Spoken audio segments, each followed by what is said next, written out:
it's Lucy and today I'm going to be talking about how I convince myself to keep running and not to take walk breaks. Trust me when I tell you, I know how easier said than done that really is. But if you have been here before, hello you, come on in, take a seat. Let me know in the comments below how your running journey is going. And if you are new here, hi, I'm Lucy. I have been on a running and weight loss journey since February 2020. I started my journey weighing 230 pounds, unable to run more than 30 seconds at a time without having to stop. I looked all over the internet to try and find someone who had been in the position I was in and transformed their lives to be able to run a distance that I could only ever dream of at the time. Unfortunately, I couldn't find an honest, relatable runner who had got themselves from that point to running marathons, so I decided to create the content that I needed to see way back then. I'm here to literally be that honest, relatable friend who's out there struggling but getting it done and showing you that that's exactly what you can do too. So if you want to come along on my running journey, or if you need a virtual running buddy, hit the subscribe button, come along, you are all welcome here. Okay, so I want to talk about something that I really struggled with in the beginning. It was something I was so self-conscious of. I used to think that I couldn't actually call myself a runner if I wasn't continuously running on all my runs. Now that's ridiculous. I just want to start off by saying that if you are out running and you take walk breaks, that doesn't cancel out the run that you've just done. It doesn't mean you've gone for a walk and not a run. You've still gone for a run. I really want to make this clear that it takes practice and time to be in a position where you can run non-stop. It will be different for everyone, but it doesn't mean that you're not working just as hard or being just as successful with it if it's taking you longer than someone else.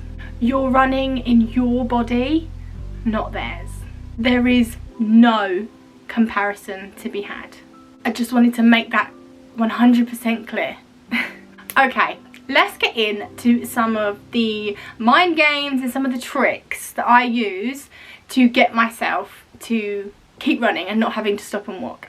Early days, a really simple and easy thing I used to do was I would pick something in the distance. As soon as I started to feel like, oh, I'm gonna have to start walking in a minute, or I feel like I need to stop and walk for a bit now, I would pick something in the distance that would feel impossible, not too far obviously. Pick something in the difference, like a few lampposts down, that I'm convinced I'm not going to be able to make it without walking, and I would just tell myself, okay, you can walk after you've hit that, you can walk after you've got to that point. Could be anything, it could be a lamppost, a bin, whatever.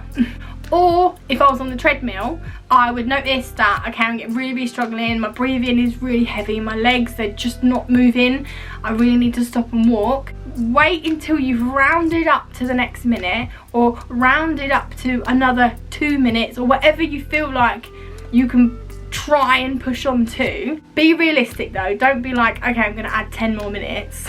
Even if it's a case of, I need to stop and walk now, I'm just gonna run the next 20 seconds until I get to the next minute, do that. This next one I used to use quite a lot actually, especially if I was aiming to run a certain distance non-stop. I remember there was a time where I really wanted to run a 10k non-stop. I thought that would be insane. I just needed to know what that felt like. And at the time when I was building up and trying to run a non-stop 10k, I used to use this tactic that I've named, don't waste what you have already ran. I used to say to myself, don't waste it, don't waste it. You've worked so hard to get to this mile, to get to this part, to get to this time. You've worked so hard that you don't feel like you can carry on, you need to stop and walk. Don't waste what you've done. If I want to do this run non-stop, then that means if I stop and walk, then I've got to start all the way back again at the beginning. Don't waste what you've done. Another tactic that you guys, if you watch my channel, you probably know that this one is going to be coming up in this video and you'll know that I use it all the time. It is my favourite tactic tactic and it works really well for me. Of course, run the mile you're in.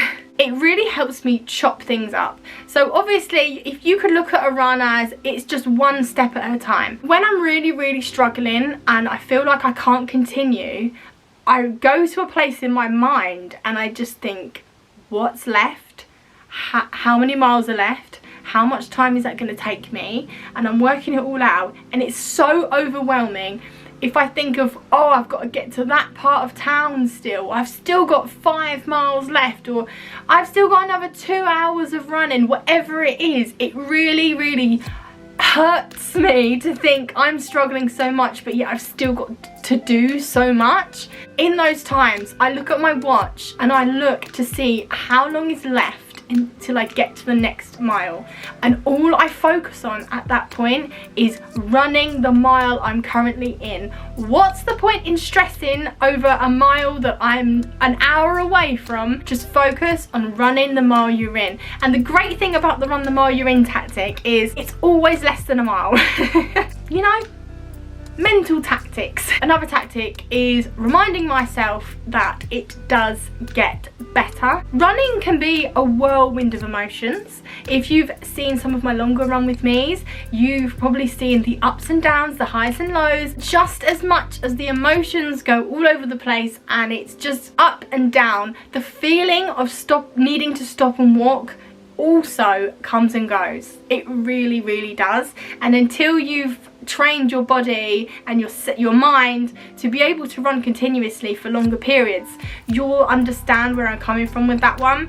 Sometimes it's a case of I'm so tired and I'm desperate to stop and walk, but if I can just keep going, eventually that feeling goes away and I feel like, oh, I definitely didn't need to stop and walk. One of my favourites, and that I've taught myself quite recently actually, is work out exactly how much is left. If I'm running 10 miles and I am 7.4 miles in, now looking at my watch, what I tend to do is I tend to think, 7.4, I've still got like 3 miles. Yes, technically I do still have around 3 miles, but actually I have 2.6, and 2.6 miles for some reason feels so much less than 3, not even half a mile. But still, when you're in that run, when I think to myself, oh, 2.6 miles, that's not bad because I'm about half a mile away before I'm in my last 2 miles. Work out exactly what's left, and that's one of my favourite things to do. It works for me anyway. I love doing that one. This one's a little bit cruel.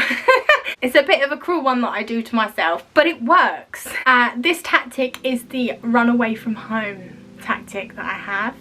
I don't know about any of you guys. Let me know in the comments below if you feel the same way. But when I'm on a run and I'm feeling tired and I'm not too far from home, home is closer than the finish line. I feel like the closer to home I am, the more tired, like my body knows I'm close to home and I just get really tired. I can make sure I can get further away from home when I'm feeling tired or feeling the urge to walk. Then I can tell myself, well, I'm nowhere near home. I need to get home somehow. If I stop and walk, it's going to take me forever to get back home.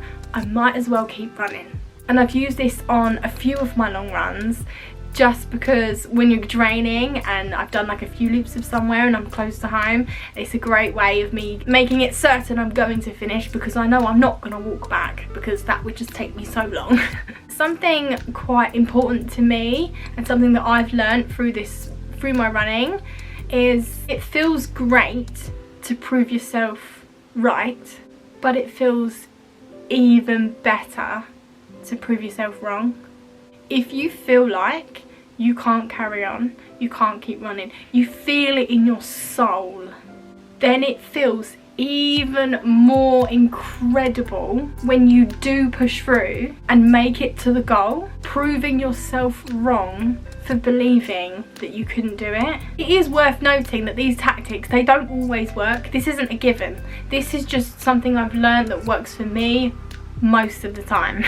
There are other circumstances that will mean you are going to have to stop and walk. You're not going to have a great run. You're not going to feel your best. And that's okay. I went for a run this morning and these tactics, not one of them was helping me at that point in the run.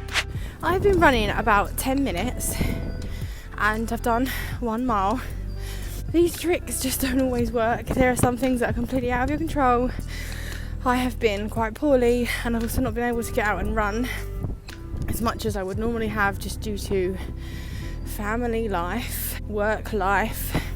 You get it. I know you get it. I mean, if you've been following me for a while, you'll know that I feel awful for not going and running, but I also sometimes don't want to go, so there's that battle that I have. But regardless, I had to stop at 1 mile in, and the last video I posted, I ran a solid 22 miles, apart from when I had to stop and get something to eat.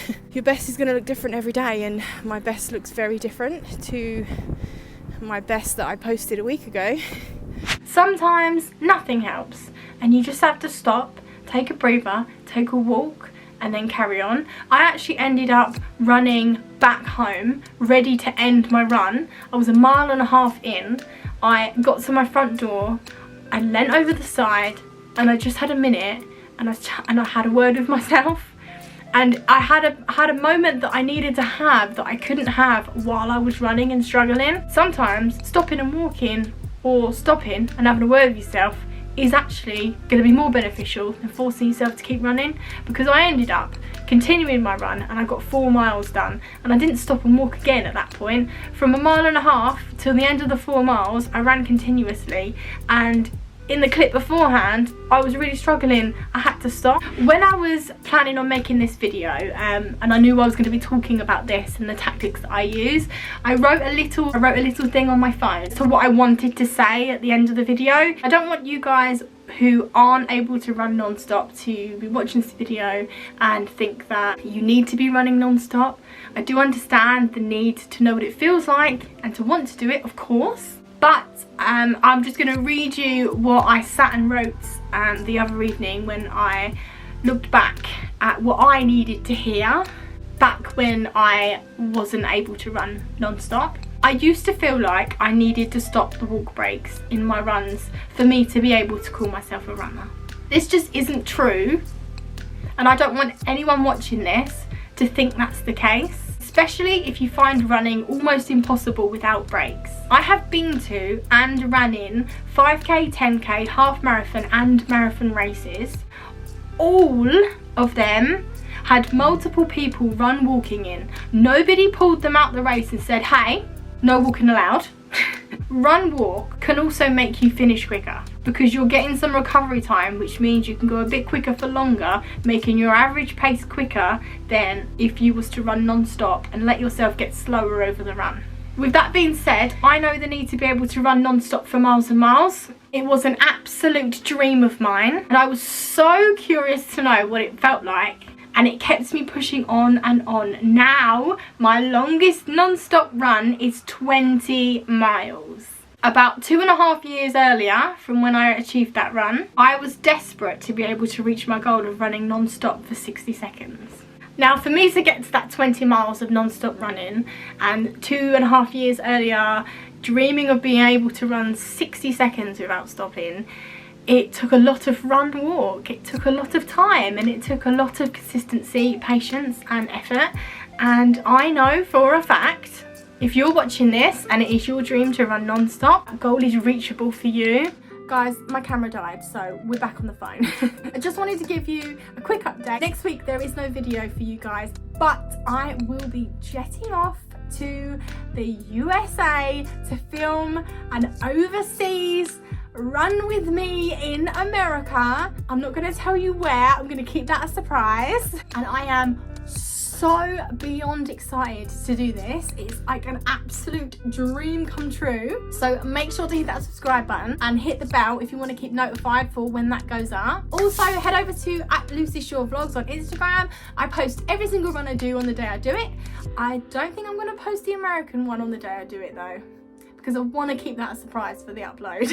And I will see you soon for some special updates. Bye guys.